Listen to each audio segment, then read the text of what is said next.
They killed it. They sent them away. Never to work in this land again. Also, the mouse could have his due. You may rule this land and the one across the street, but this travesty shall not stand. You hear me? No. Someone must stand up to the rodent king. This cannot stand. And I, Tendo the diving seal, submit myself for this illustrious duty. And I shall do so in the most dignified and powerful way possible. Mockery and tomfoolery. But first, a little history. This little attraction began its reign of terror down in Florida, naturally, taking over for a stage show themed around the Lion King that left an empty theater in its wake when the show moved to Animal Kingdom. Ever since, this blight upon our world has spread like a sickness to every Disney resort on Earth at some point, many of which instill their horror upon us even today. Except for Shanghai. You're cool, Shanghai. The original ride film was directed by George Scribner, who started out as an animator with multiple projects across the industry before making his directorial debut in Disney's Oliver and Company, only to force into this travesty and disappear off the face of this earth right after in his shame. Well, that's done.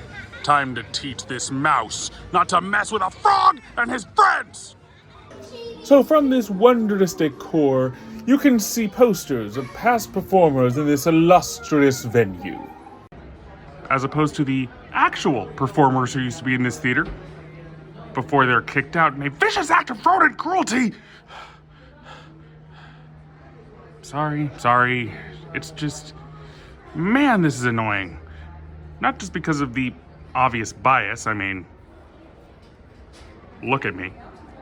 But this is kind of the destruction of an important legacy here. Muppet Vision 3D was not only a wondrous comedy romp that added much needed humor and levity to anyone's day at the park, but it was the last Muppet project that Henson ever worked on before his untimely passing in 1990.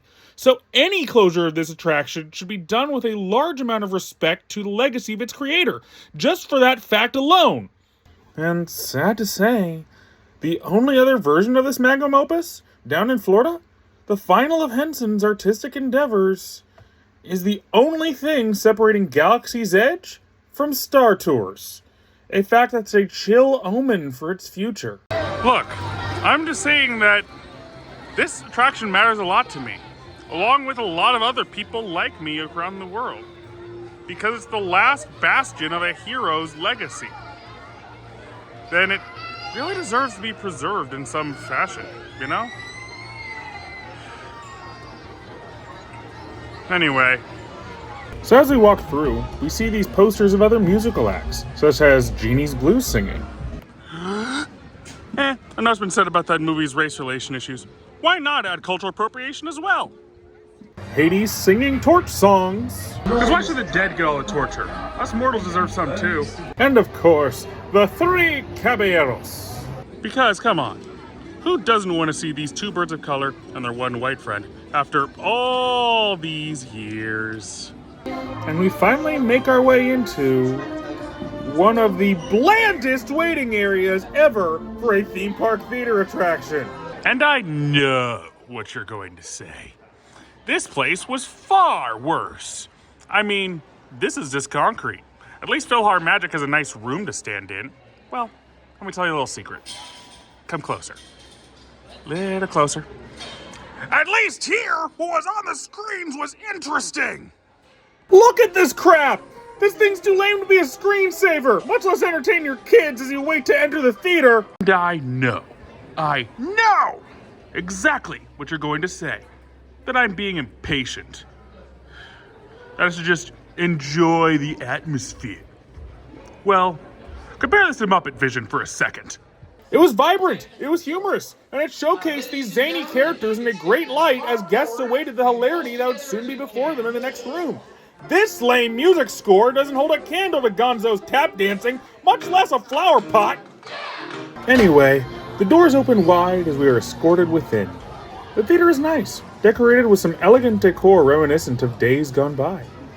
We get in there, throw your butt into the seat, put on your opera glasses, and await the oncoming trial before you. Almost ready. How'd that get unplugged? We'll just plug it back in.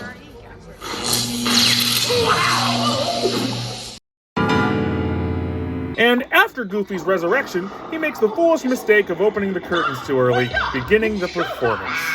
Don't forget the orchestra! Bit late on the draw, aren't you, mouse? And the star of our show, the token white duck, makes his appearance.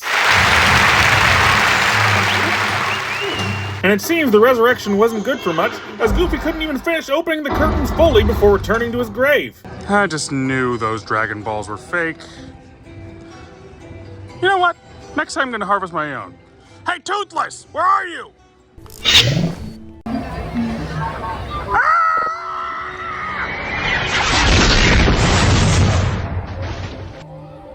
I was just trying to help.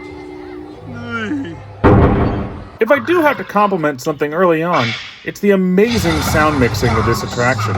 Every piece of this really adds to the immersion. When that piano hits the floor, you really feel the impact of its landing, and it's amazing. But it still replaced Muppet Vision, so don't be expecting any more praise. Got it? So Donald grabs a hold of Mickey's magic wizard hat. Stealing the rodent source of power. Great work, Duck. You'll be an amazing asset to the revolution. Only to realize you can't really control it when the orchestra goes out of control, leading into our attraction's main conflict. You see, this kind of nonsense is why you should never put a white duck in a position of power. Haven't we had enough of that over the years? I mean, seriously. So Donald gets sucked into the endless void caused by the orchestra, leading us into a walking potential fire hazard. Put those things out, man! You're going to...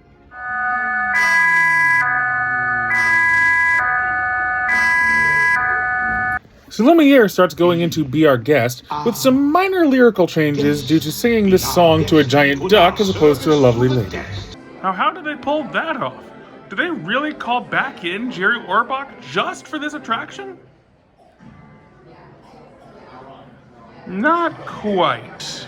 You see, in an earlier draft of Beauty and the Beast, this song was actually sung to Maurice during his brief time at the castle, rather than to the film's main heroine. Surprisingly, a version of the song was recorded for that old draft, but went unused due to the rewrites. Unused until this attraction, that is. That attention to detail, it's rather admirable. Going out of their way to search through the archives to find an unused version of the song just for continuity. Well, that makes you think. No. This thing killed Muppet Vision. There's gotta be something I can complain about here. Well, perhaps an obvious one could be, what the heck is with this aspect ratio? Look at this! It's only taking up half the gigantic screen. It's like watching a standard release projector on an IMAX screen. What the hell is this? Well, you see, when this film was originally created in Florida, the theater it was designed for had a panoramic effect, making it a very uniquely designed film to fit the dimensions of the screen it was on. Something they didn't have here in this venue when they made the transfer to California, and thus had to do this to try and accommodate for that. Reason 626 that this should not have replaced Muppet Vision. But hey, who's counting? So the song continues being its fun, classic self, while also providing constant slapstick to the poor waterfowl, including... Pie. I'm not kidding, folks. They pump a pie smell into the theater, so you know this thing's delicious.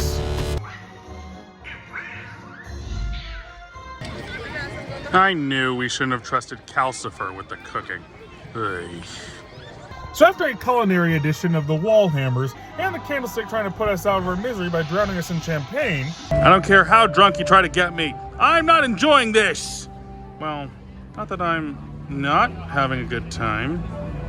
Focus, man. Focus. This thing killed your brethren. It killed Muppet Vision.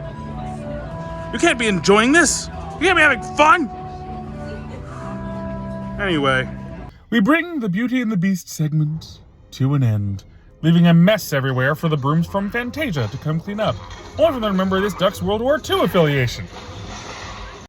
Let's go! Soak the Nazi! Take that, Donald! And a bit of tomfoolery later. Trying to drown us! What kind of act is that? An act of mercy! Thanks, guys! Yeah, give that mouse what for, Seal. He shouldn't have kicked us out. Oh! Funny guys. You should meet him. We then move into the part of your world sequence, which is very well done despite the dated CGI. I mean, grrr! I hate this. This is awful. Grrr! So after Ariel sings a bit, showing off what she's stolen from her latest heist, and dances around with the foul, we eventually get to this gag. Huh. So that's where she ended up. I swear, before the breakup, that relationship was electric. There's some serious sparks between us, let me tell you. So after the duck gets electrically assaulted, we move into... a disembodied lion head singing at us. Fun. I'm pushing up, I'm looking down, I'm working on my Ah! Jump scare!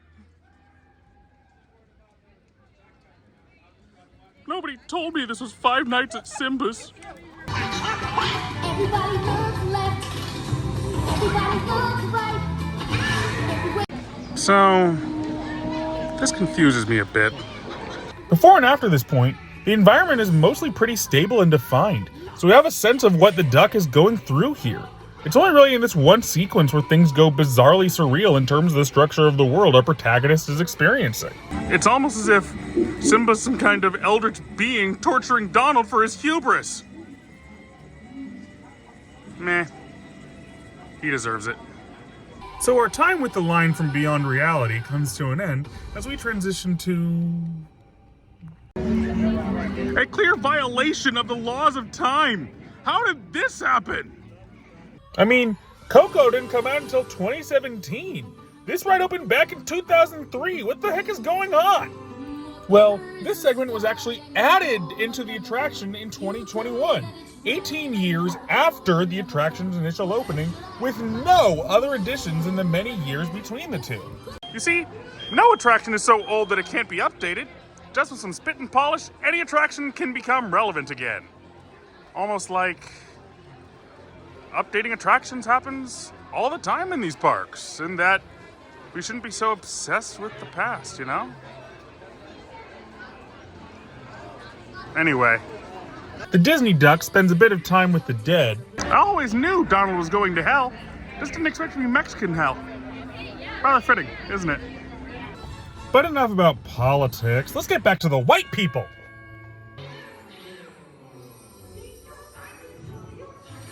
That's weird. I mean, he's a duck, isn't he? Why does he need the pixie dust to fly? Just flap your wings, you stupid duck! So as the protagonist momentarily forgets his own species, he flies all the way from London to Arabia in the span of a few seconds. Wow, that's one fast duck. Mighty impressive. So Donald hitches a suddenly appearing magic carpet and goes on a little road rage through a Middle Eastern country, causing God knows how much property damage and theft in the process. Performing his patriotic duty as a proud American bird. Godspeed, Mr. Duck. Godspeed. And slowly but surely, Donald meets up with the brown-faced couple who help him get the phenomenal cosmic power he's been seeking this whole time. Only for... But didn't I put effort into it? Nah, too soon. So the hat falls off once again, Donald being slowly sucked into the tornado, along with the film's aspect ratio. I swear, this thing messes with the aspect ratio more than a live broadcast musical! Only for him to get the hat back and bring this madness under control. Just had to have the last laugh, didn't you, mouse? And because of the mouse's disapproving glare, the duck betrays the revolution and returns a symbol of power to his corporate overlord. Traitor! And thus, the rodent brings this charming little attraction to a close. Oh, and there's a bit with a duck-ass animatronic, but that's not important. The real question is, what do I think of this thing? I love it. I may love Muppet Vision more, but this proves itself a fun little romp through Disney's musical history. I just wish we didn't have to lose Muppet Vision for it. That fact put it in such a bad light, it was hard to accept.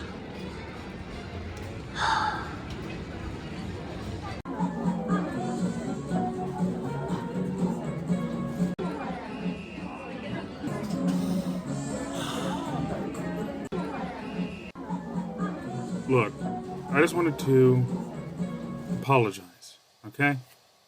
I held on to all this animosity for when you kicked the Muppets out of this park. But you generally put effort into what replaced it, and I have to commend that.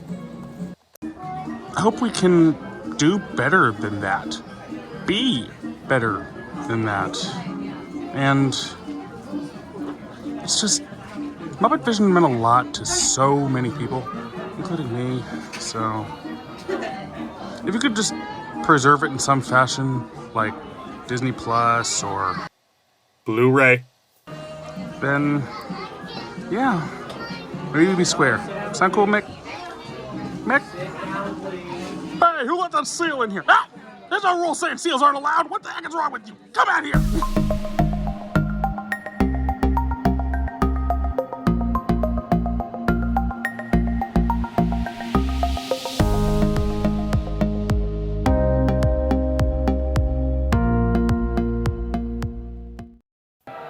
Oh hey, that's where it ended up.